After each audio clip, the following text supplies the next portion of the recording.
how would you introduce yourself? What's the essence? If I have to start somewhere, I'm still trying to find purpose. But I come from a humble background, like any middle class family. I was born in Delhi, but moved around. My dad had a transferable job. Is there a part of your story that you have never shared publicly? Yeah, I mean, look, I have been into situations where, can you imagine me? Just imagine me as someone who's been ostracized, someone who's been completely negated and said, okay, we'll never talk to this person. Really? Like you're in a group, you're in an institution, and you're sitting, and I've not talked about it ever. I don't know what led to it, but that's not the point. I've been in a situation where, except maybe one or two people around me, everybody hated me like hell. What would you call this chapter of your life? I don't know. You caught me with surprise on that.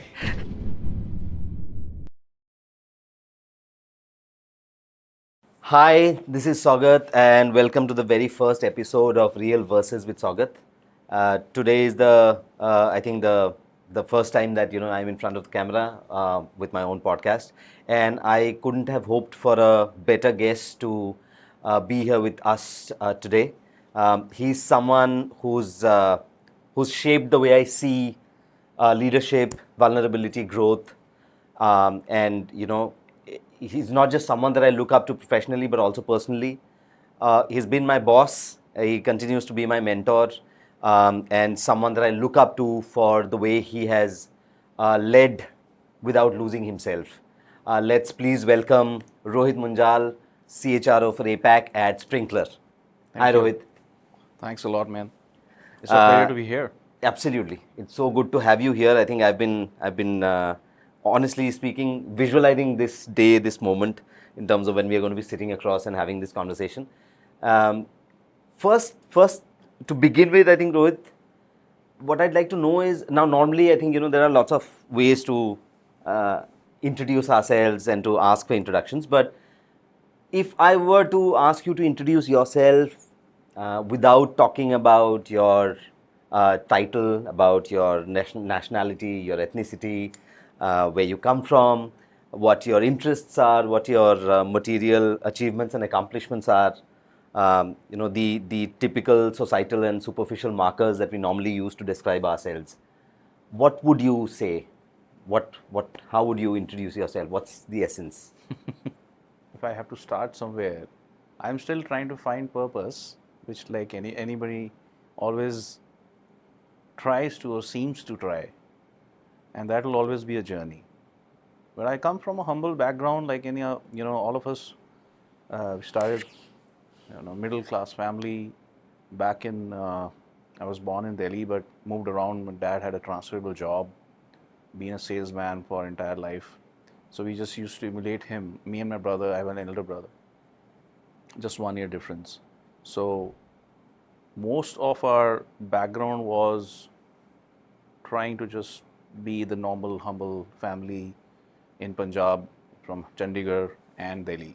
These are the two cities I am the most familiar with, and they're iconic cities in their own.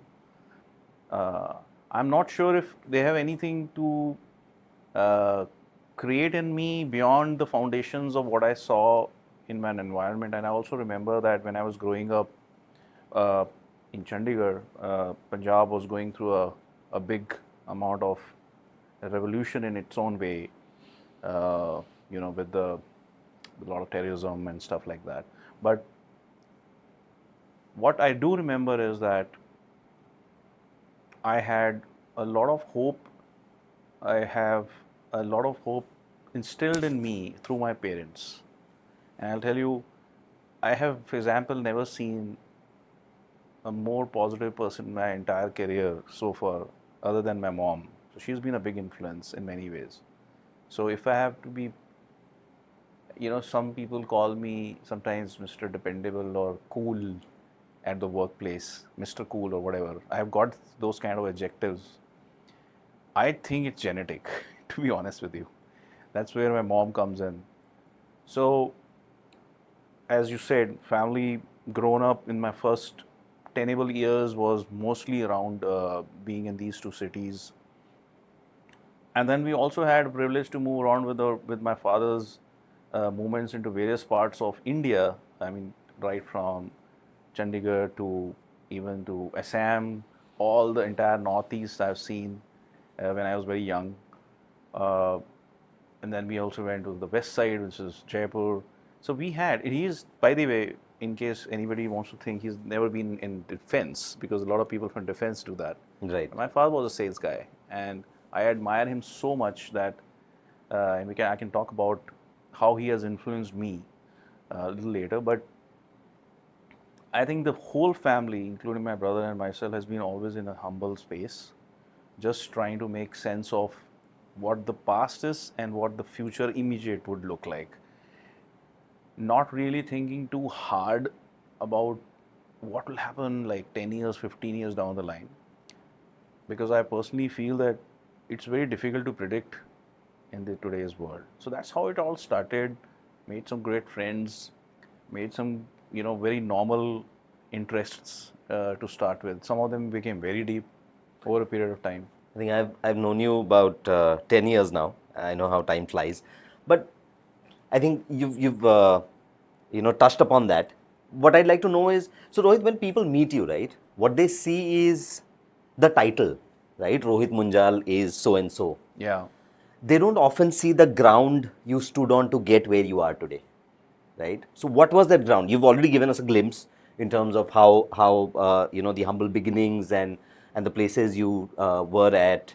But what was that ground? I mean, how did you start in terms of, so when we look about, this is today's what we see as the outcome. Now, again, I'm just talking about the current present, the today, right? Tomorrow, again, I think we'll come to that a little later. But a lot of people do not know, right, in terms of how you came to be here. So if we were to just look at the ground, I mean, in terms of one, of course, is the the learnings, the influences that you've had in your life, including your mother, your father, as you said. I've met both of them, fortunately, and both of them are obviously lovely people, just like our parents are. Thank you. So what is that ground that Rohit Munjal stood on to get here? How did it all start? Look, I'll be honest, and first of all, thank you for elevating me to that level. It's definitely not there. There is something which I feel that every time I have moved or taken something in my stride which stays with me for a lifetime, or it could change me either through a behavioral change or through a wisdom, acquisition of a wisdom or knowledge. Something has to be a life-shattering event for me. For example, I was fundamentally a very non-interested acads guy, though I was scoring okay, kind of topping here and there, half and there. But I never was in a job like, I want to do something big in life. So every time a life-shattering event happened, and I can talk about some of these events, it made a drastic change in the way I was doing things. So personally speaking, I'm an extremist. I am either on 1 or a 0. It's Right. very difficult for me to stay in between. Though people say that I look very balanced when I'm at work, but when I am thinking or I am actually changing myself to adapt to an environment, I'm either a 1 or a 0 most of the times. So events have shaped me. Some surrounding personalities have shaped me. But the common thread in all these things have been, even if it was an event or if it was something at work, it was always some 1 or 2 people who played a very important role. Right. If it was at work, it would have been obviously some of the people I worked with. And I still remember, and I remember all those events which have kind of shaped me. And I can talk about it if you want. Sure. I mean, 1 or 2 things, maybe, to the first time that you looked at yourself in the mirror, or, the formative years as a child, or maybe, when you just Yeah. made the transition as into teenage, right? I think the first, the real conversation that every man normally has is in his life is with himself, right? Yeah. What was that first conversation? What were you like as a teenager? You mentioned you've always been in extremes, and you're right. No, you don't come across as that. And I will talk about it a little more. But I think I definitely want to know, in terms of when you talk about the extremes, how did it all start? What was that first real conversation you had with yourself? Yeah. I mean, let's take an example. So let's say I wanted to do something in sports, okay? And one of my relatives, who's a very close relative, was a rank holder at that point in time in table tennis. And I did not even know how to hold a table tennis bat. This is like school days, okay? So when I saw those people playing, and my brother, who's very close to me, not my immediate brother, cousin brother, who was into it. When I saw him, what used to happen to me is when I go home, I used to dream about being a better sportsman than that person also. So the dream is very important. So you have a inflection, so you have an instigation point, Right. and from that instigation, you start dreaming. And you start seeing yourself that, okay, I'm like the number one, number two, and all. It's okay, because you're passionate about it. Those dreams at certain point in time also then push you hard to start practicing and start doing the same thing. Like, a lot of us say that, the brain has to keep functioning at a certain level, Right. on a certain place, and the focus to start gaining things. So for me, that 1 to 0 helped me a lot, because the moment my binary things shifted to that particular thing, I used to go just deep and deep and deep in this. And then there's no stopping by. To the extent that I could go 8 to 10 hours doing only the same thing. And therefore, like for table tennis, I think I remember I kind of reached the first, 5 ranked in Delhi at a certain point in time. Wow. And then you suddenly, there's some other event which happens with you, which changes you to take that dream as well. It's all about the dreams. Life is so positive, Sagado, that there's so much of hope in almost everything you do, that you pick up one thing to the second thing to the third thing. You got to keep dreaming it and then start practicing it. A lot of people, what they do is they dream, but they become daydreamers after that. They don't execute it. True. Right? True. Execution is also equally important. You can dream, like you can sleep the whole day and keep dreaming, but if you don't do anything about it, it'll not work out. Another incident I can remember is which was a life-shattering event for me. So I started my career as a textile engineer. Right. After my graduation, and then I was also a sales guy, and Right. then I moved into an HR. So I just keep moving around. Where is a textile engineer going to a sales, then into HR? So when I was in textiles, I remember that, like any other graduate, it was completely desultory for me to really think, okay, what am I going to do? Right now I'm doing this, and I'll probably pick up something will come and I'll go deeper into it.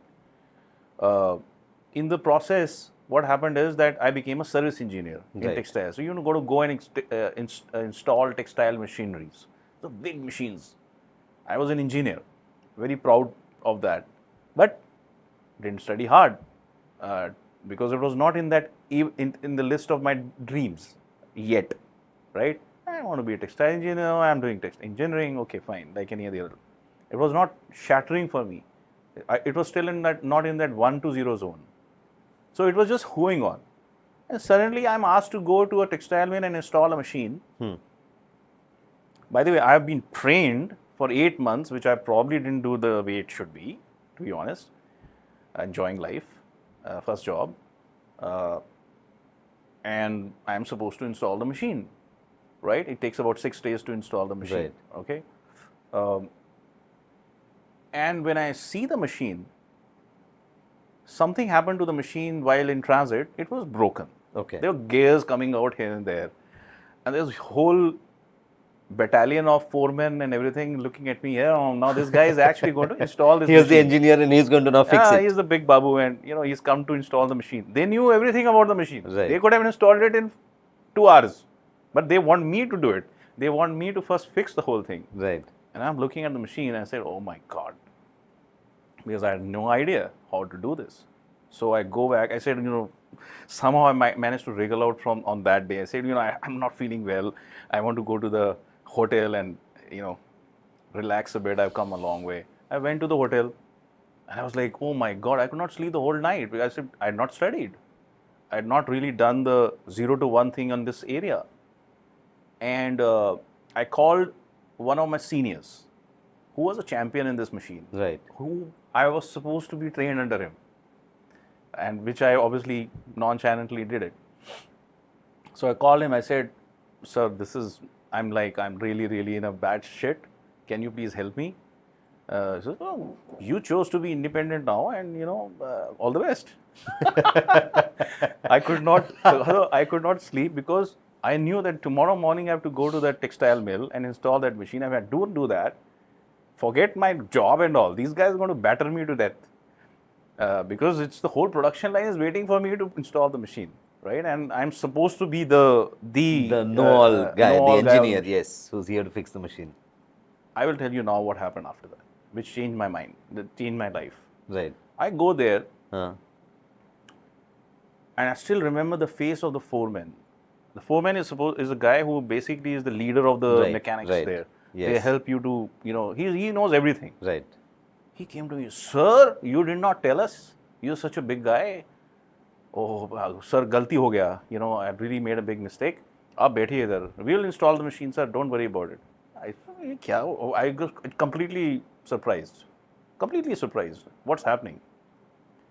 And I said, and by the way, sir, that machine is getting repaired. The trainee who was training under you, that guy is doing the good job, sir.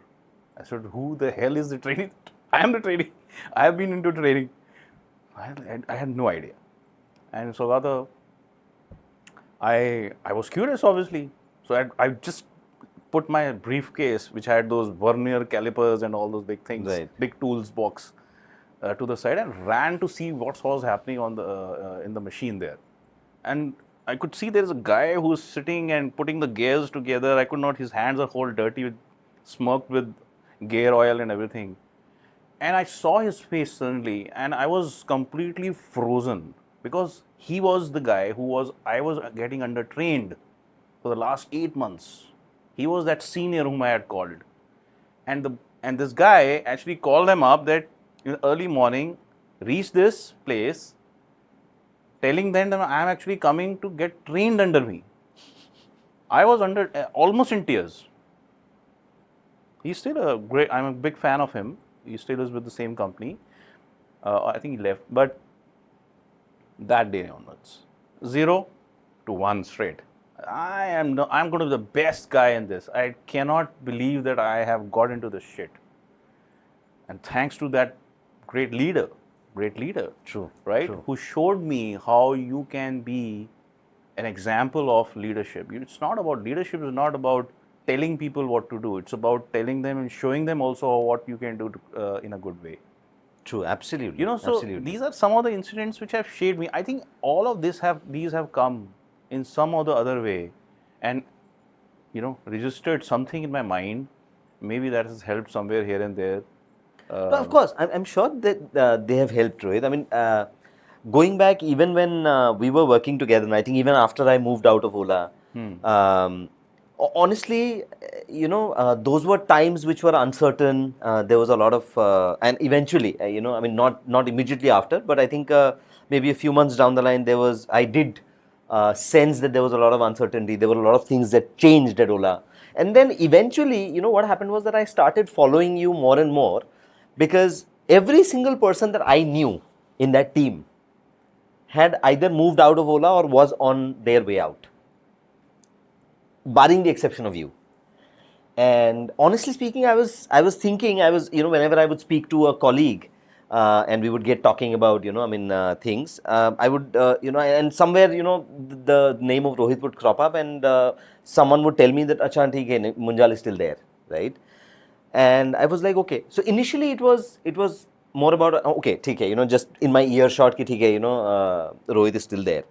Eventually though, I think that curiosity or that, normal piece of information was replaced by a lot of curiosity in terms of how is it that this man has managed to stay put amid so much of chaos around and mayhem and so on and so forth. I think that is where my real or maybe that was maybe the time or the phase when I started looking up to you and learned the meaning of resilience. Right? A lot of people are perseverant, Rohit, but I think resilience is about when you are in absolutely hot soup and how you manage. And again, as you said, the Mr. Cool and Mr. Dependable tags may have come from there because and even when I used to work with you in your team, I think you were the person roaming around with that laptop, that Mac in your hand, and always with the same expression on your face. I never changed that expression, change, right? But going back, textile engineering, was that something that you chose? Was that something that came your way? Or was it part of the the middle class stereotypes growing up in 80s and 90s, like Three Idiots, कि अच्छा बेटा है तो engineer बनेगा, बेटी है तो doctor बनेगी types? No, no. So there was a little bit of adversity in my family at Okay. that point in time. My father, he lost one eye very early in his career. He's an FMS grad, very intellectual guy, and then his second eye developed a cataract, and he was supposed to when both of me and my brother were young, and the second eye also got developing Oh. cataract. So he lost one eye, and the other was going out. And at certain point, and my brother went into doing medical and all. So he was obviously, right? For if you go into medical, you'll take a lot of time to start earning money. Right. And my dad was in a situation where he could be out of job because of this medical condition even before we both graduated. So for us, at certain point in time, a decision of just getting a job was the most critical thing for me.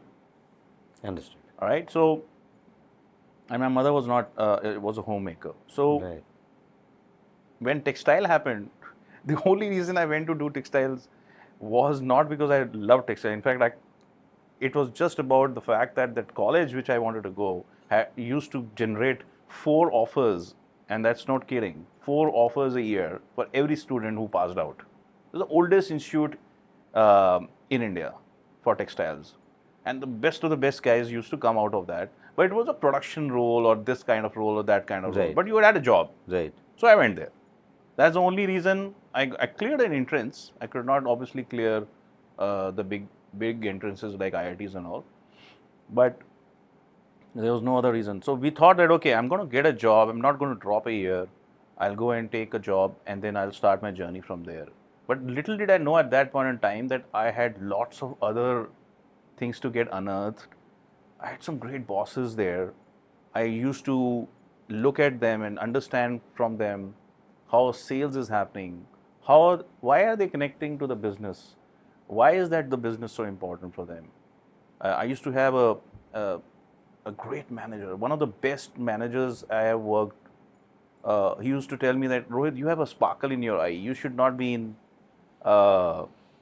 servicing. You should be in sales. You should go and you should meet the clients. I used to follow him and shadow him, and he used to go and meet clients, and he would never talk about business with them. And I used to ask him, sir, why did you not talk about that machine and that specification? And he used to look at me and say, you really think it's needed? I'm not here to sell. I said, then what? And he used to tell me, Rohit, it's all about relationships. Selling is an outcome. It will happen. If it is apt to happen, because I have trust in my product. If you have trust in that. So, it just everything, great bosses, and to your point on resiliency, I think it's about experiences again.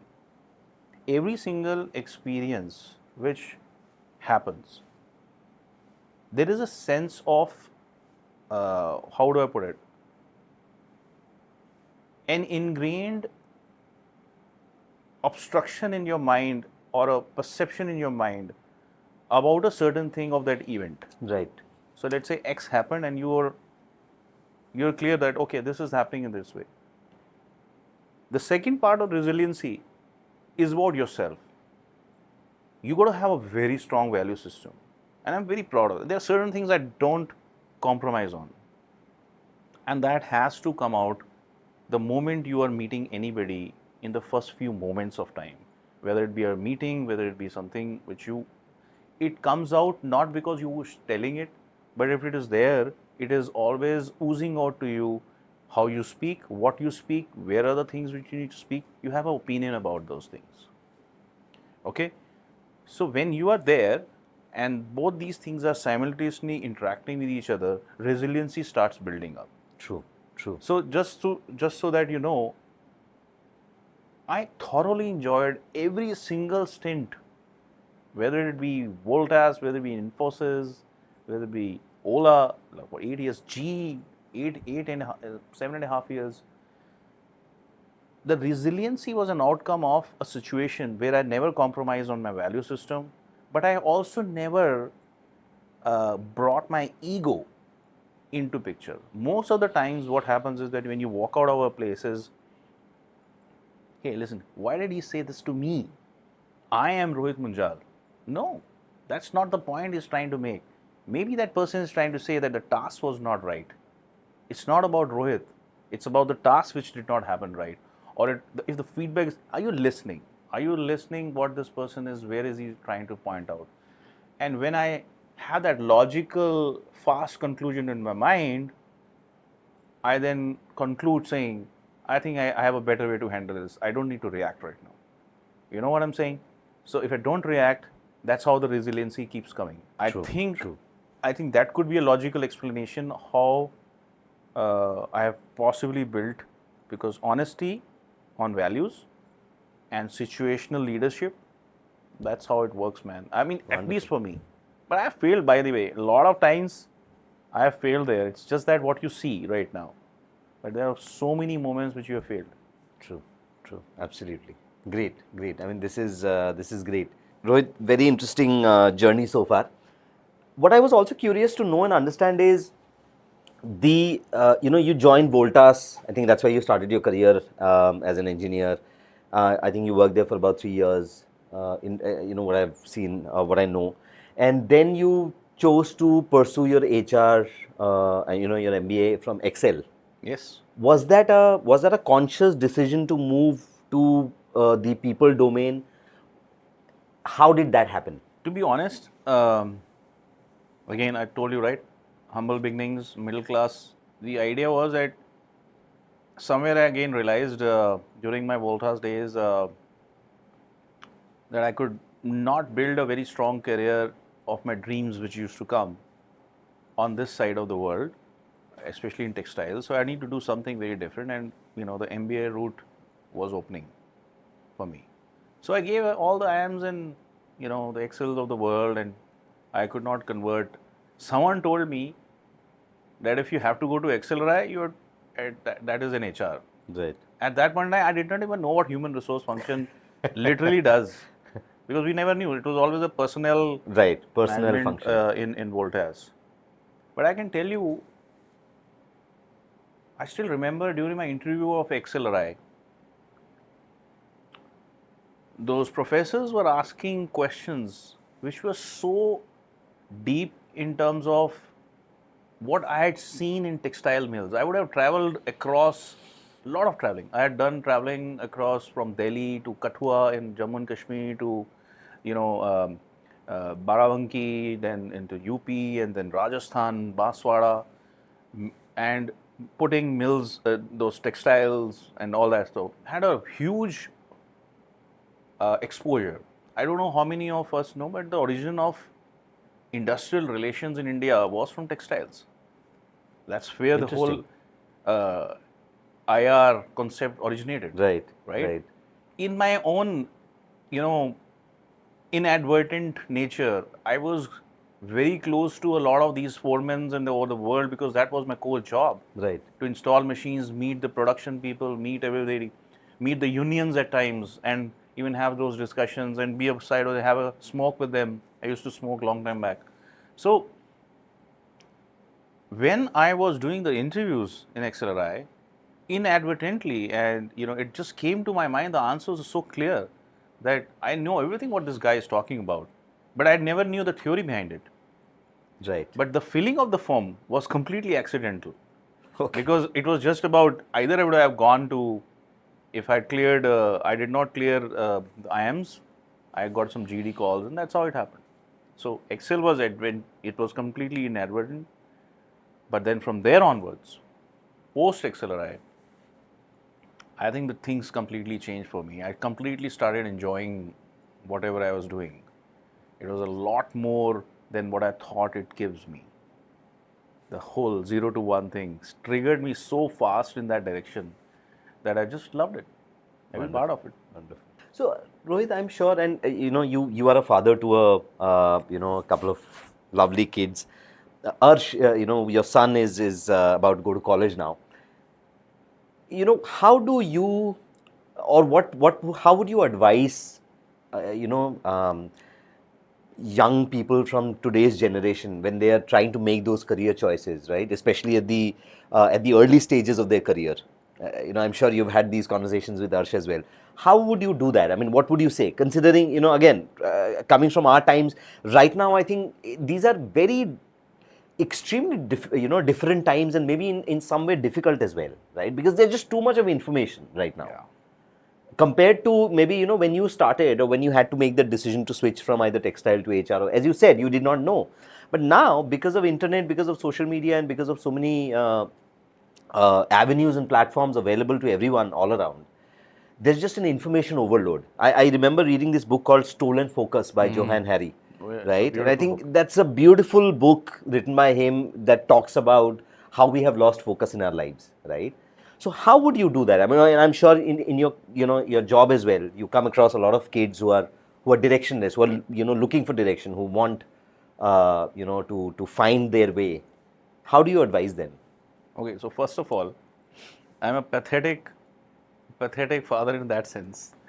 You can ask me to, talk to 1,000 people in a campus setup, or while they join us and stuff like that. But when it comes to your own son, uh, it's all about. It's very difficult. I It's know. very difficult because uh,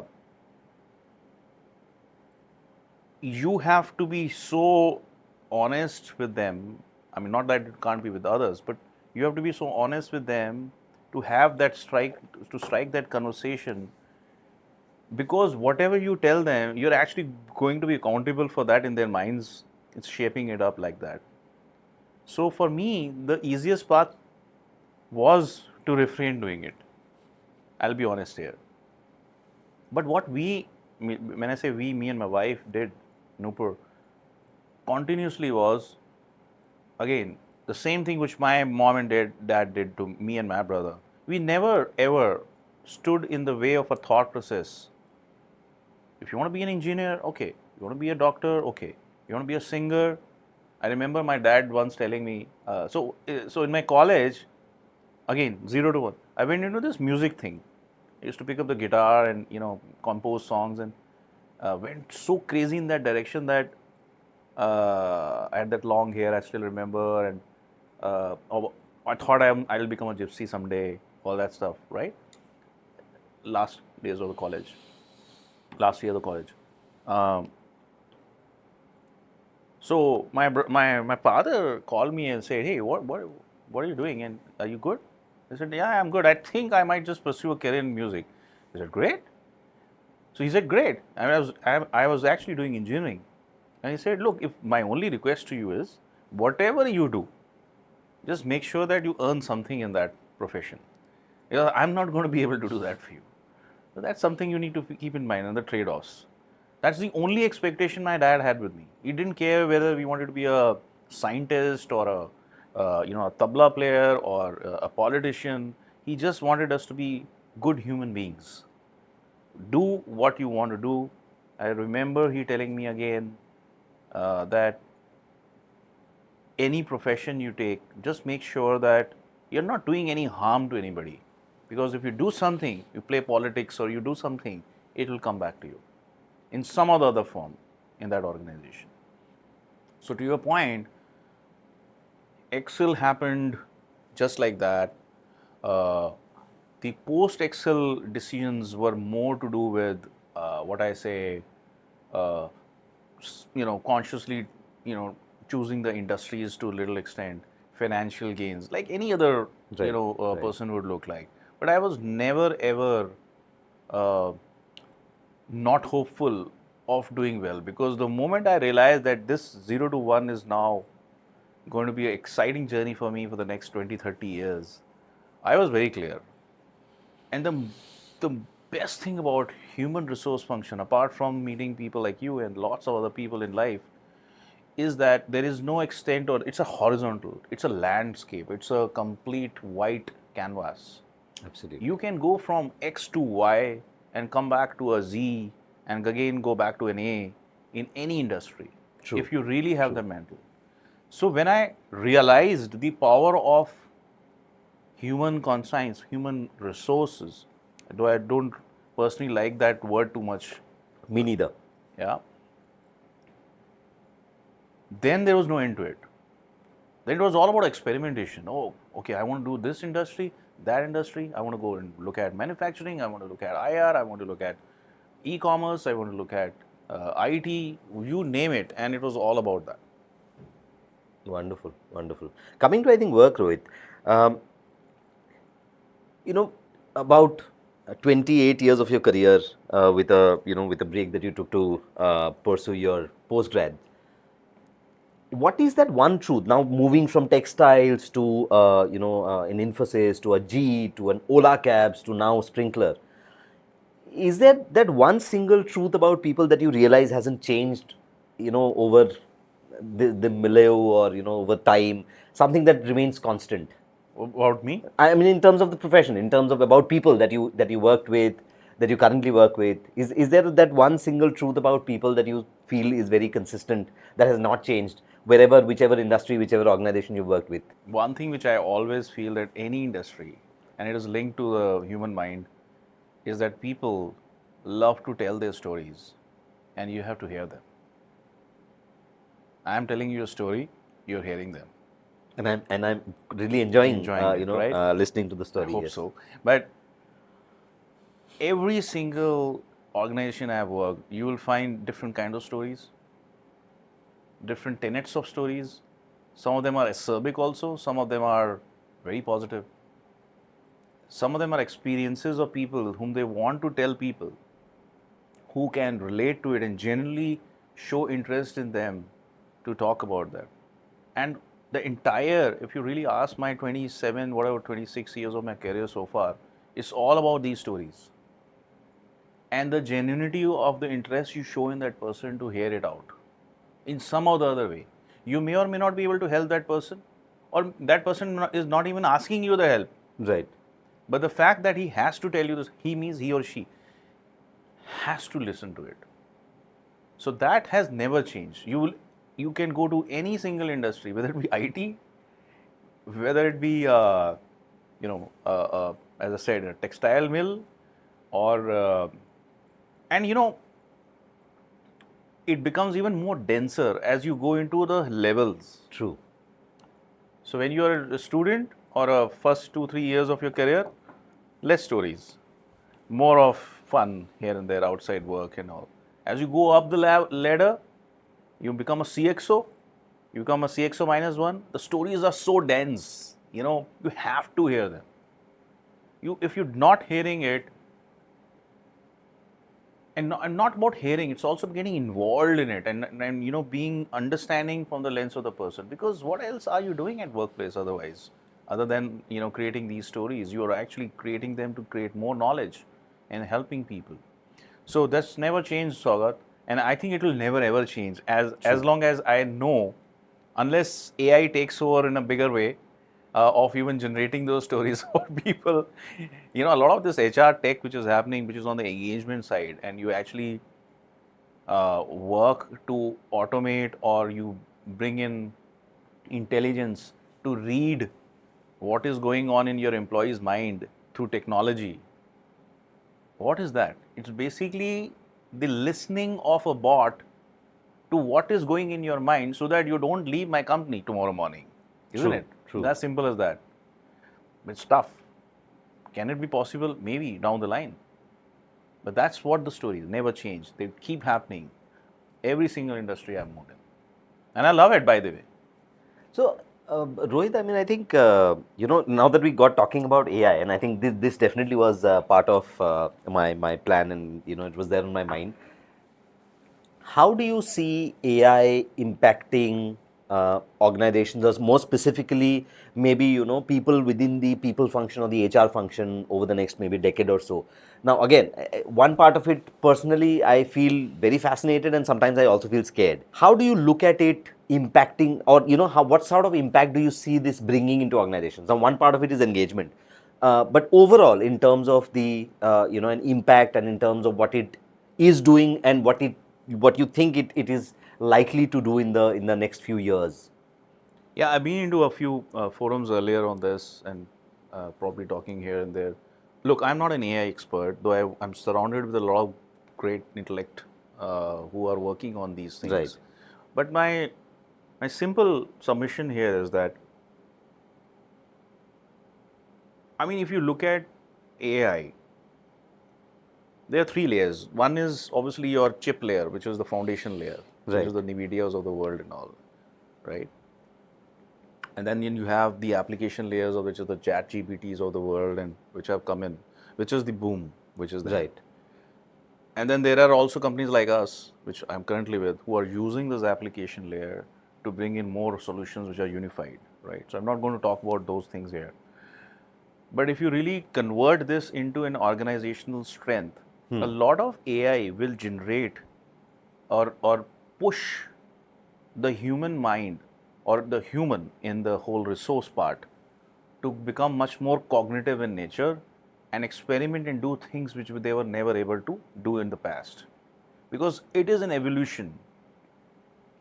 I heard people saying that all codes will disappear, it will be done through AI, right? You must have heard this. Yes. There will be no. Why are people taking computer science in colleges? By the way, my son just probably going to take computer science, right? Is code going to disappear? I'm not even arguing that. Maybe, maybe not. The important point is not whether the software coding will disappear. The important point is where is the next level of cognitive challenge True. coming from. There are numerous amount of jobs which will get generated because of this AI intervention. Jobs which you would never thought of, jobs which we are hopefully going to help the humans to Right. become much more better in cognitive nature. So, when I started this podcast, I told you one thing about me, right? I'm all about hope. I'm all about positivity. I am the biggest believer in AI, which says that AI will change how we do things, but AI will never, in my view, if used rightly, obviously there's a lot of things we need to do as a human race and all that stuff, will always raise the level for us to do things which are much beyond our capacities. So that was philosophical, but let's come down to earth. Let's say what happens in the workplace, right? Right. My God, the biggest challenge, Sagar, is skilling. If today me and you are talking, I don't know how to do a podcast, never existed, right? True.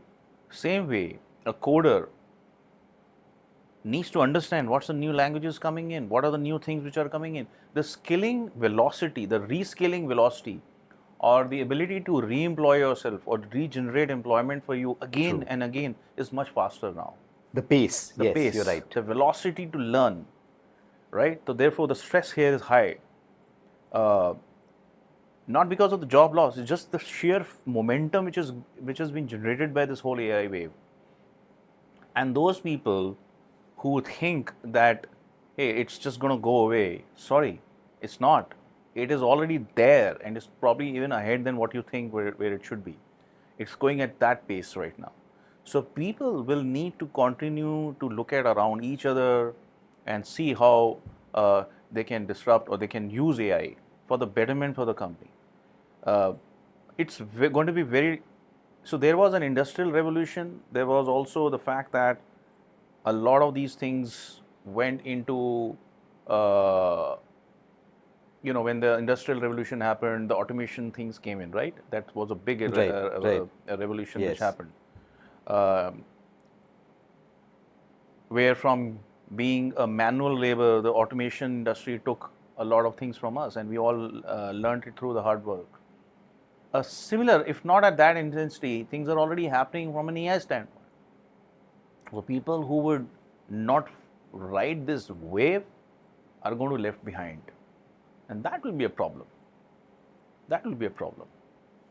So at the workplace, fundamentally, I can go on and on here on this topic in terms of from a people and culture or a culture or talent standpoint. What are the things which it can immediately disrupt? You're doing a fantastic job in running a recruitment platform. You know it better than me how it can reshape this whole thing, right? In So we fact, can and that talk is the about a reason, lot of yes, these things. absolutely. So, Rohit, you talked about culture. Do you see AI, or in the next few years, how do you see organizational cultures evolving? I think that's again going to be I suppose a byproduct, or another outcome of how things are going to change, right, over the next few years. I think that there are things are already changing, and I'm sure you see that around you every day. How do you see organization cultures taking, or adapting to this new wave, and the pace, right? The Especially with so many startups coming in, and do you see the impact on the overall cultures of how organizations function? Let's take a step back. What is culture? Culture is, in very simple words, uh, something which people do, an observable behavior, when actually nobody is looking at them, right? I mean, you can talk about like 20 cultural tenets, beautiful English language, but the real test of a culture or what you're trying to create in a company is when nobody's watching them, correct? Absolutely. What is AI doing? It is actually creating more and more of these avenues to watch people. In a Right. remote world, there is monitoring. In an AI-generated world, there is a lot which is penetrative. It's very penetrative. Right. It's getting deeper into you, isn't it? So culture is intuitive here.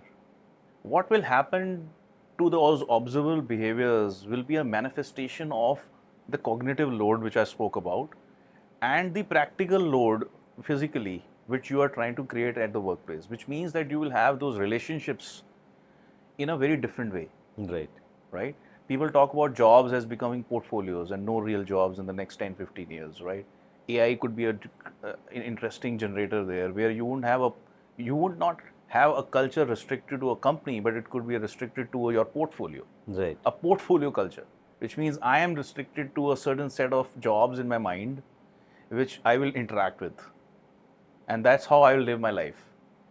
It could be I am a podcast guy, I'm this guy, I'm that guy, and I'll have jobs related to it. And by those ways, those jobs will also be only moonlighting jobs. I'm creating some disruptive thoughts here. But there will be a change. There will be a massive change in terms of how we communicate at the workplace. Imagine a manager or a leader who has 100 people under him, and you get every single second thought process of what's happening in his team through a report or a bot which is telling him what's going on. Is he doesn't even need to interact with anybody. The interactions, human interactions will come down. That is an assumption. That's an assumption that the human interactions will come down and technology and bots will take over to a larger thing. You talk about digital twins and stuff like that, right? My view is again hope. My view is actually no. It won't be like that. Those interactions which you think are human interactions today will come down, but the humans will find another way of telling stories of a Right. different kind. Right. And those stories will be much more condensed and difficult for me and you at this point in time to interpret. Maybe the next generations will have those. And you can see the effect. You know, my daughter who's 10 years old, you can still see the acronyms changing, the language is changing completely. So they will get restricted to a way you are interacting at the workplace and outside the workplace. The workplace boundaries will start diminishing over a period of time. The organization will start learning how to deal with situations which are not in a physical boundary, but in a mental boundary or a cognitive boundary, which means that I will be there with you even if you are here from Timbuktu. It looks very scary. But the fact is that AI will help us to reach those kind of levels of interaction with every single person in a way that will change the whole way of how you are doing things. This whole meta revolution and stuff like that. Uh, I feel very strongly that there'll be more stories coming out. There'll be more human interactions. You've just given me so many dimensions to think about right now. Yeah. Yes, I mean, I think you're right. The possibilities are endless right now. See, it's like you're squeezing it, right? You're just squeezing the human mind, and you're making it think harder and harder every time you're bringing a new technology in place. Things which you have never imagined, the brain has never imagined, they're all going in that direction now. And it's so beautiful, isn't it? True. Isn't it beautiful? I mean, that's Absolutely. how I view it. Absolutely. Or a great technology expert, I'm not, but a great AI expert would look at it in a positive way. That, otherwise, how will humans conquer? We talk about another Earth in a different universe, and Right. how would all these things take shape? How would innovation take shape? Innovation only happens when there's adversity, when it pushes to the extent that you have to actually bring in innovation to, and that's how AI will push us, in my view, to get I there. agree. Again, I a agree. very philosophical way of explaining it, because I'm not a technical yes, guy but you in that. mixed philosophy and practicality very well. I mean, I think there's a lot of pragmatism as that, as well there. Great. I think, just gives me a lot of things to think about and, going forward. Great. Rohit, thank you so much. Now, I think we were talking about culture earlier. I think there's also another reality playing out in India right now, and something that I wanted to briefly talk about. Over the past decade or so, there are a lot of lofty startups. I mean, the entire startup ecosystem has grown leaps and bounds in India, right? And with phenomenal results as well.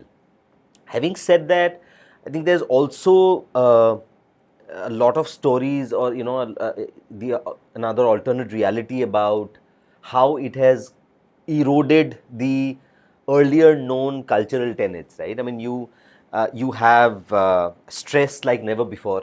I think young people in their early 30s are actually suffering from chronic diseases such as diabetes and hypertension. You have almost a 70% burnout ratio as per a very credible report in social media. There's been anonymous Reddit exposes about how founders and leaders have have humiliated people. It has caused a lot of disruption that way. Yeah. And it's not good. I think reading about those things, especially when you come across a young life being snuffed out, somebody, a very young engineer, I think committed suicide. Not too long back. I think just about a month or so ago. I think those things impact me now. And unfortunately, those are not things that people talk about too much. It's like that. It's like the casting couch of the film industry that everyone knows exists, but nobody likes to talk about it. It's the same in terms of the corporate world. That's one reality that I think all of us live with. How do you see this I mean, the modern day dystopia playing out? I mean, nowadays I think a lot of startup founders who are young come with very serious academic qualifications and Ivy League degrees, but when it comes to leadership heft and organizational gravitas, they appear to be compromised, right?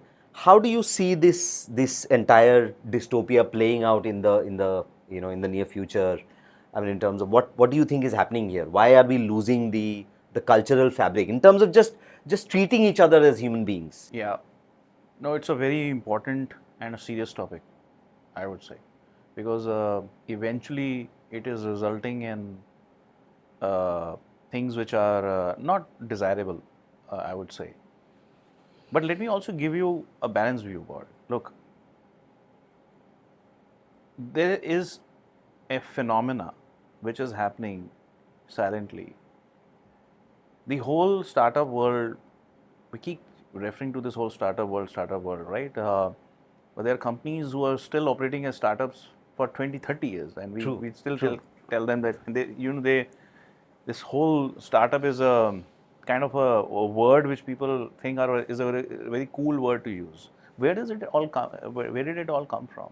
It's all about attracting a very high intellect talent True. from campuses, from the MBA institutes, or even from the places where you are trying to incite the human mind, saying, okay, this is a boring job. You will take like 20 years, 30 years to reach your next levels of growth and all that. Here's what I'm trying to do. I'm trying to disrupt things and do something different. And that's how this whole startup thing started coming. The capital came so easy. The investors built a whole ecosystem around in that startup world. Was easy money, great ideas coming in, people taking bold steps Right. without really understanding the organizational dynamics around it. Now, till here, everything looks very, very good, because it also brings, please remember that if it were not these, for example, these big e-commerce giants and big industries and startups which came in, we would not have been in this situation today. It's all about first principles. It's all about challenging the intellect. It's all about disruption, creating innovation, which is very, very needed. A few minutes back, we talked about AI. It's also a part of that. It's just another kind of a revolution in its own sense. So it's needed.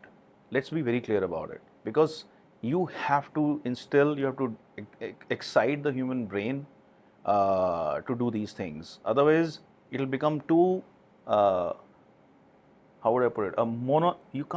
You can't make the human mind as a monolith forever. People will get bored out of it. Right? One of the dimensions. But having said that, the only problem which it has generated, and you rightly said, is that in this whole process of high velocity to reach a specific goal, many times under pressure of the investors, of stakeholders, let me put it this way, because it could be internal stakeholders also. True. Promises made by specific people to specific things, and I want to do this, I want to do that, this is not working, I'll try something else, I'll pivot to this, all that stuff, which has led a lot of founders or even their C-suite teams to start thinking, let's cut the corners. It's sometimes, and try to focus more on output rather than the means to the output. And that is the fine balance between a great institution and building a business. Let's understand this very, very importantly. And a lot of founders sometimes, go in this direction. So you're building a business. What is business? There is profit, there is revenues, there is a great idea which is being executed, and therefore there's a growth and bottom line, top line, all that stuff. You have a plan, and you have a fairly good chance, at least for the next 5-10 years, to generate wealth for a lot of stakeholders. That's business. Let's talk about institution now. You build a business, but somewhere when you are in the third or the fourth year of that, you start thinking about how to build the foundations of a great organization 30, 40 years from now will also have. A classical example is Infosys, where, by the way, I work. And if you tell me, even now, I don't know, I left Infosys a long time back, but I can tell you that that company had a soul. It probably still has. I have not worked for a long time. But I cannot forget the fact that every single thing which you did as a process was about the human behind it. People were important.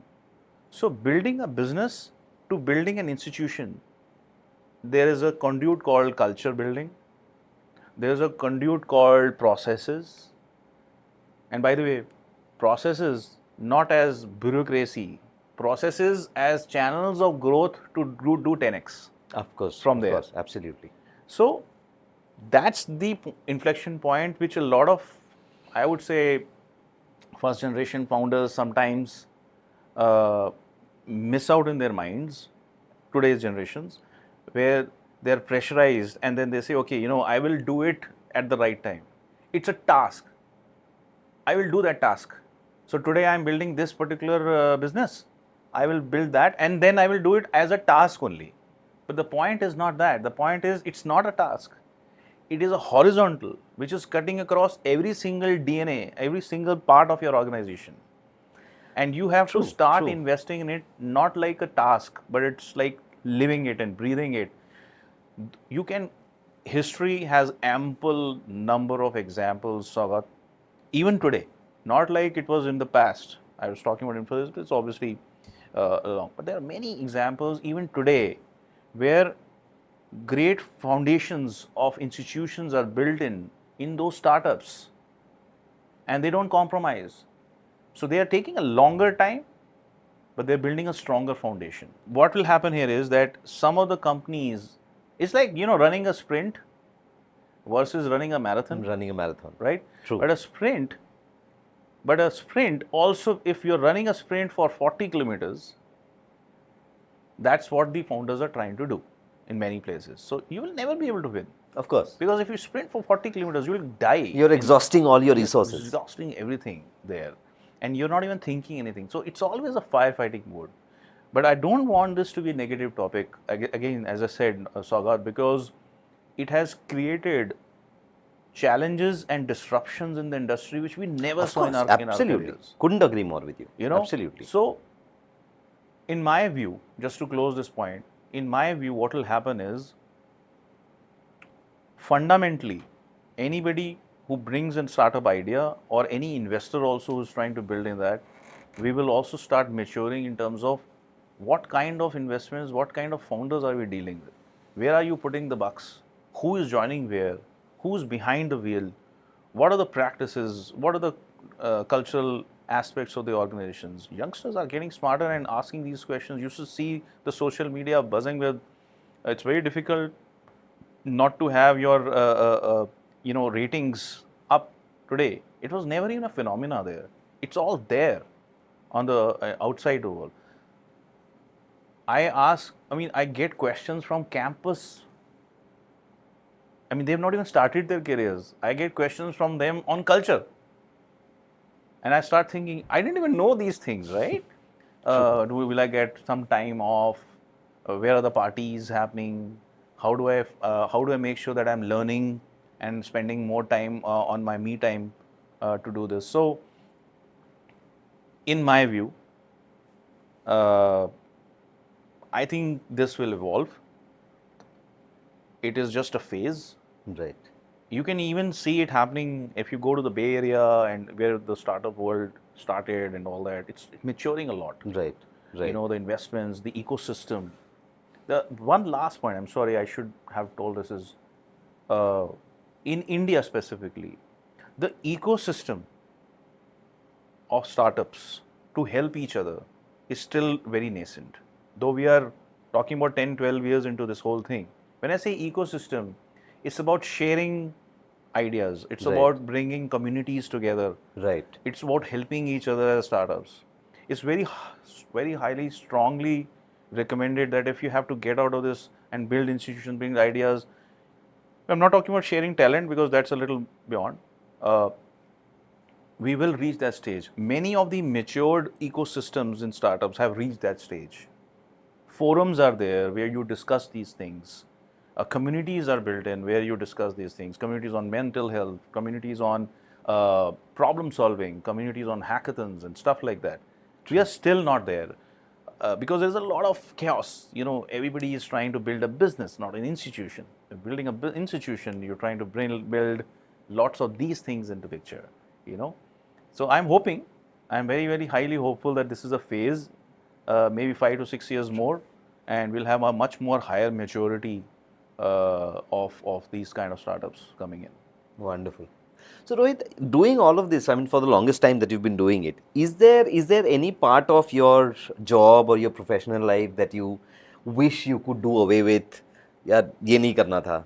Or certain, or maybe talk to us about maybe the one of the toughest phases that you've had in your professional career so far. Something that you. Yeah, absolutely, man. For a person who is specialized in human resources, the toughest time comes when you have to take the hard decision to let go of people. I can't tell you, and unfortunately, I have done it multiple times. I don't want to talk about the institutions, but We had our reasons to do it. And I literally cried at times. Went home, could not sleep. The father and mother of those kids or whoever is involved in the soul exercise, because you're not really, uh, letting go of people is not something. It's just about the person. It's about a family. It's True. about sometimes even a livelihood. And my background. I spoke about it. When I do that, that mind strikes to me. And sometimes it's a value conflict. But then I say, no, it's not a value conflict. This is my job. It is important for me to do this, right? A value conflict could also be there in sometimes saying, okay, my father grew in adversity from his medical condition, and then we went into this. Imagine something like that happened to him, and we were like kids. We could not earn that at that point in time. So, letting go of people, in my view, is the toughest part.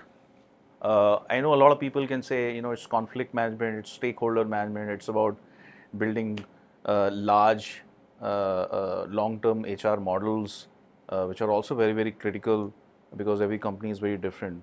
But for me, fundamentally, it has been the toughest and the longest investment I have made. I'm still learning. I'm still learning.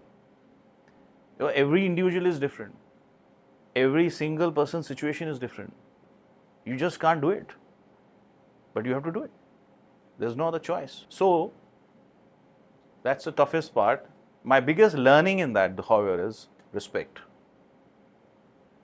People, and I learned this from my ex-boss in Sprinklr.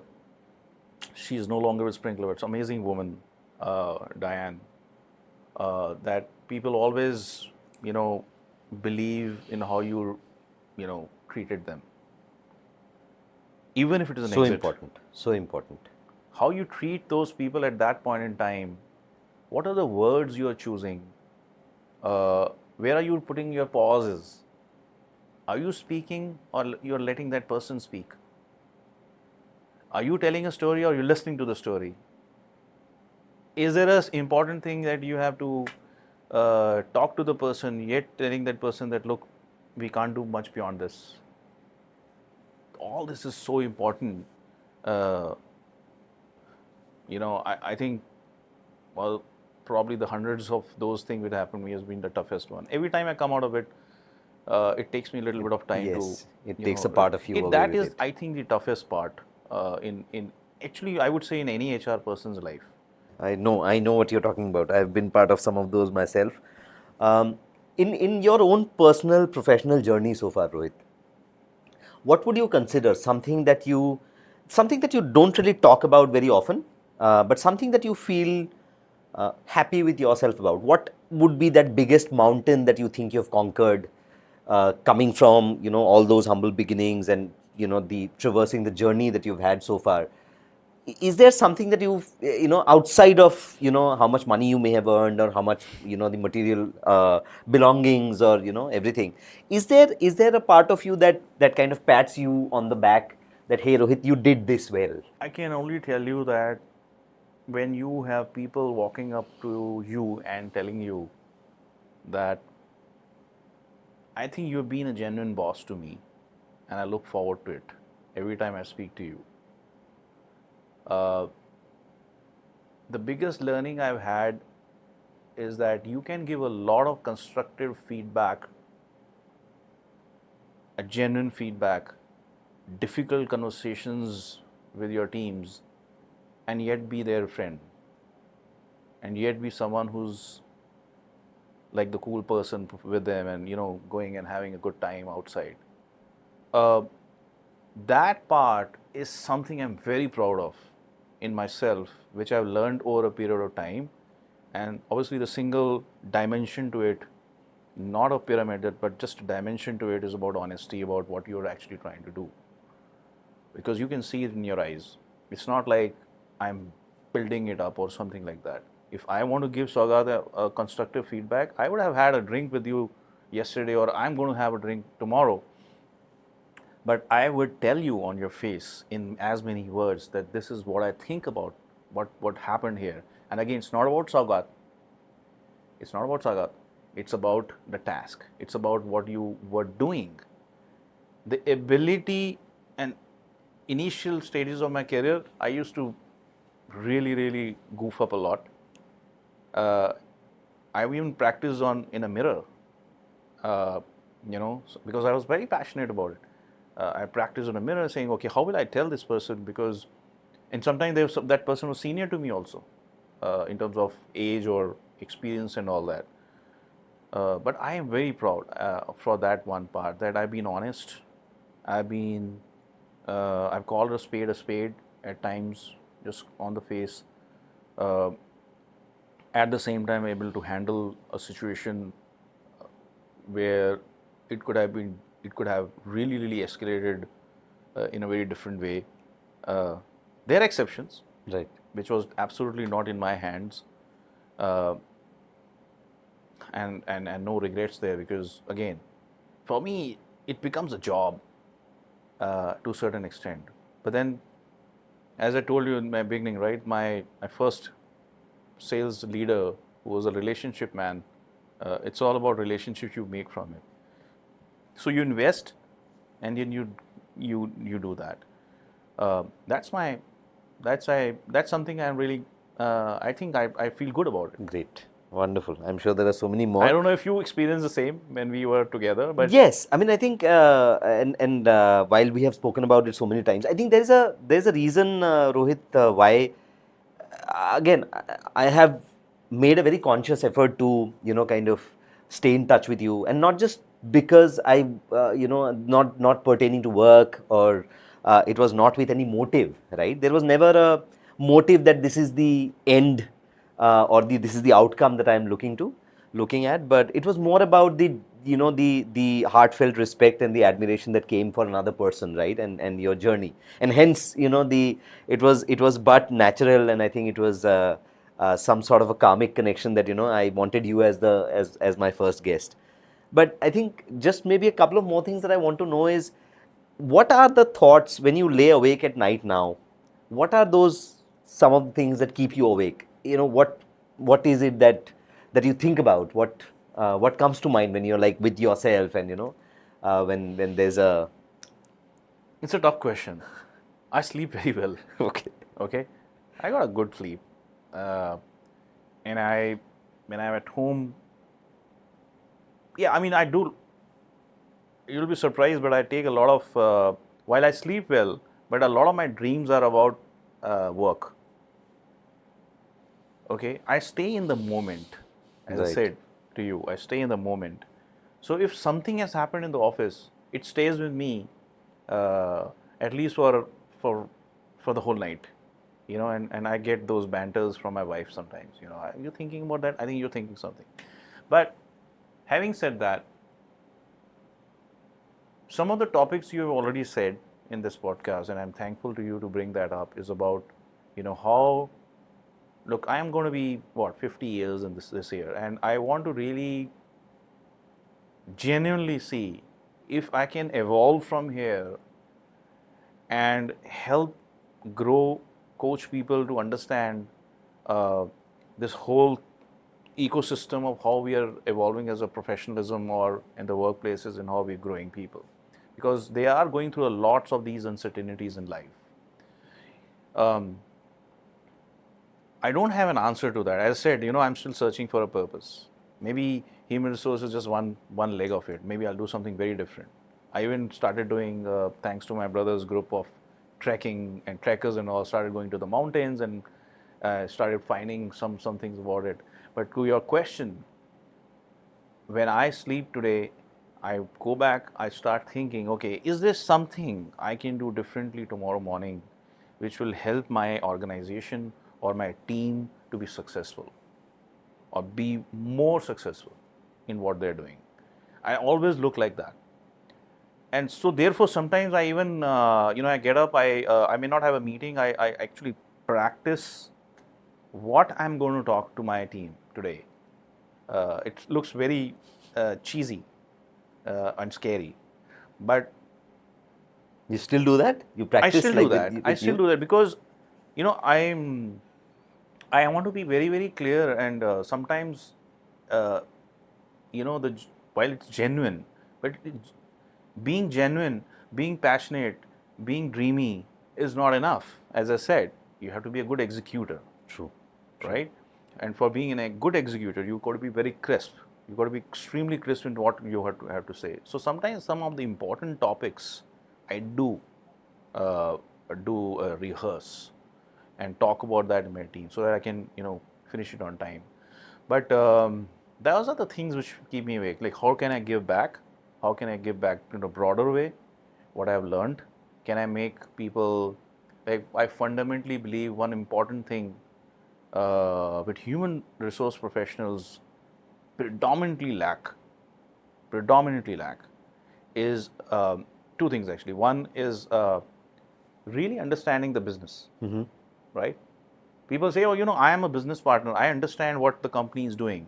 Fine. You ask them 5 questions deeper, that's where the whole thing comes. So I'm not giving a motherhood statement, but there is still a long way to go. The HR fraternity has improved a lot over the last several decades in terms of what partnership definition looks like. In my personal view, I feel that an HR professional is someone, if your partner, which is your whatever leader, is not present for 6 months in the company, you should be capable to even run the organization. True. That's the kind of partnership you should need. It's very difficult, and probably I'm even not there. But I would aim to do something like that if you want to be a true HR professional. If you are doing that and you can do it, nobody can stop you to be a great CHRO of an organization, because that's what everybody appreciates in an HR professional. True. I know I digressed a bit, but some of those things only keep me awake. No, can I absolutely right. Absolutely right. If I'm partnering with a CTO now, or I'm partnering with my CMO, or I'm partnering with the CEO, what can I do differently tomorrow? Am I going to the meeting tomorrow with all those points which I've gathered from my team? Well prepared. Am I well prepared on that? Yes. Is there True, something like true. that? So those are the things, and it's very transactional. But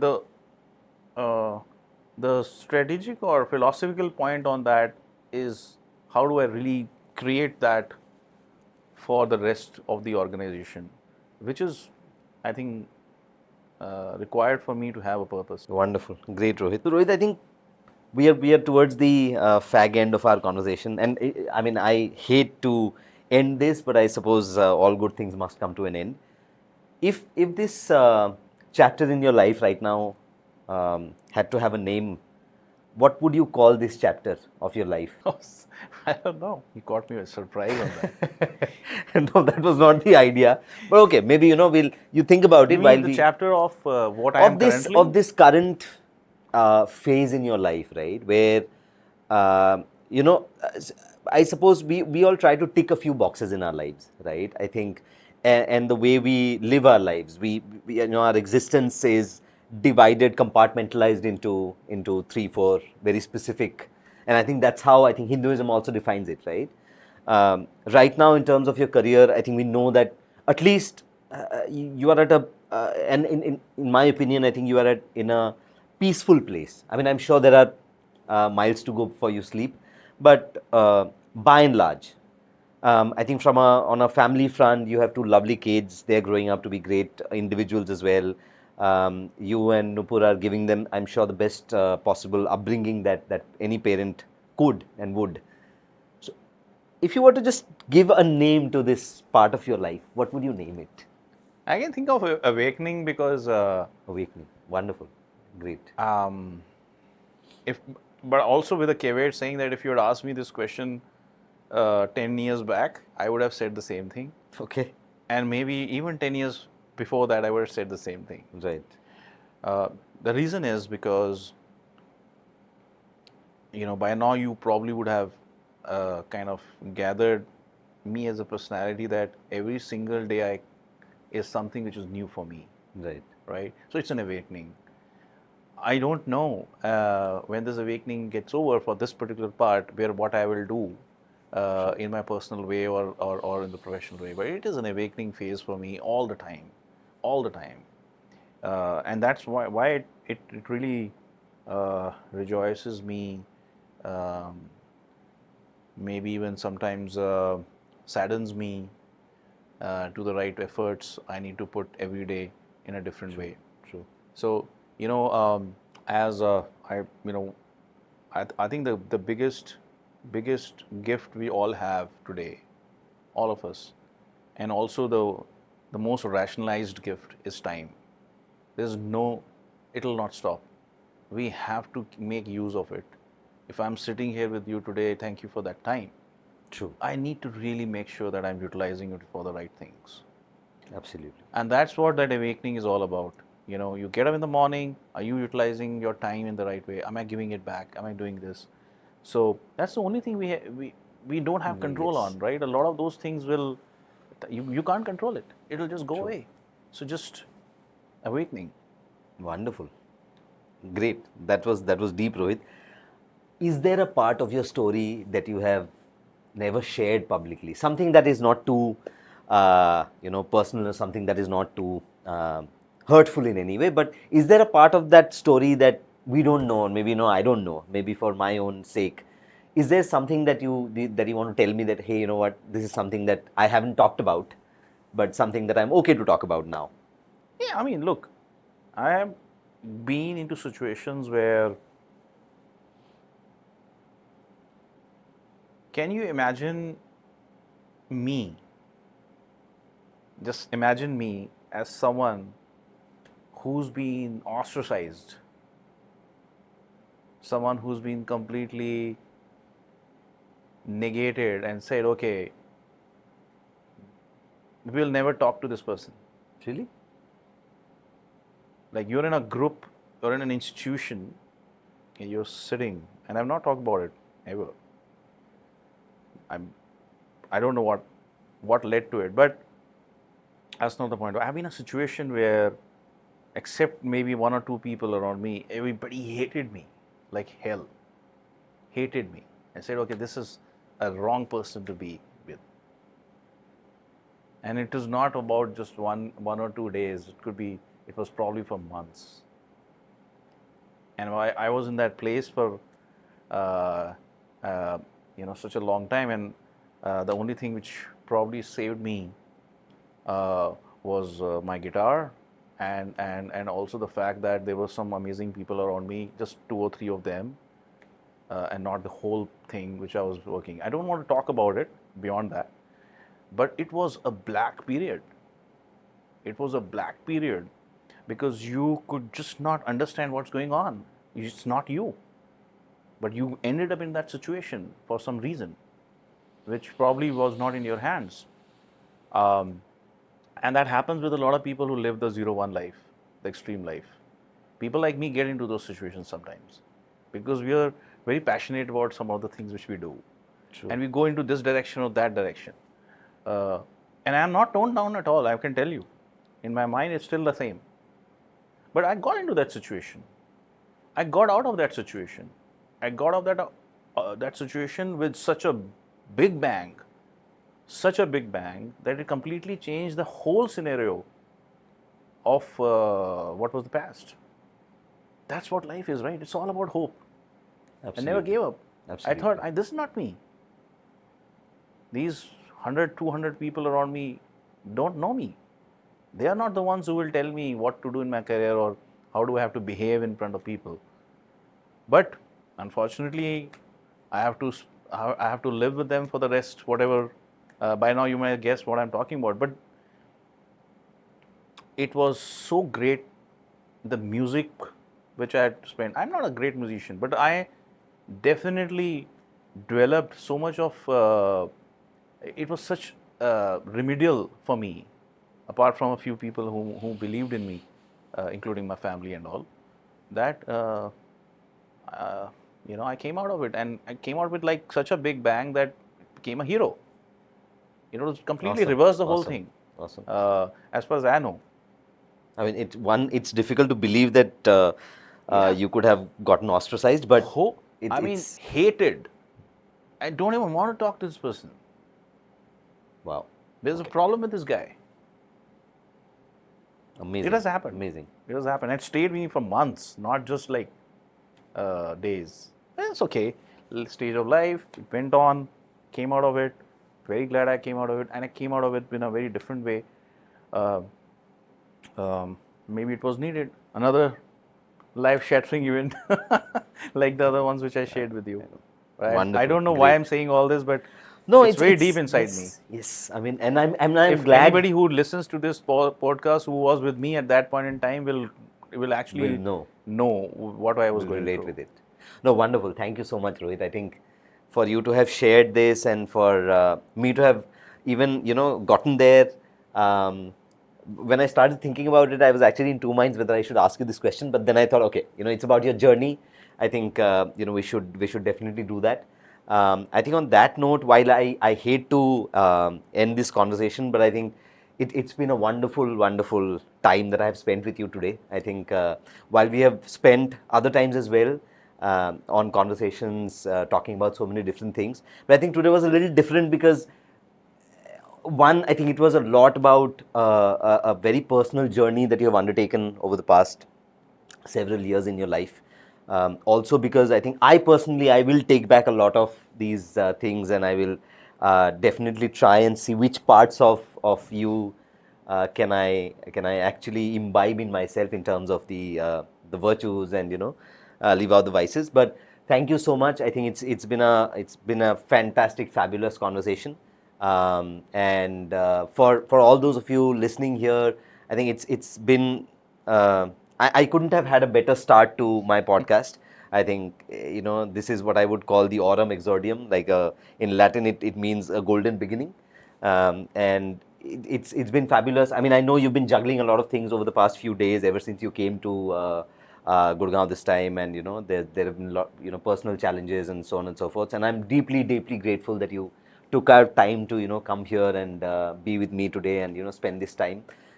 Really, really grateful and very, very thankful. So Rohit, I think something that I'm again, this has got nothing to do with Coffee with Karan, but I definitely want to, considering I started this podcast, I would love to get a coffee mug signed by you, and something that I'm going to keep with me for the rest of my life as as a memory of this evening that we spent together today.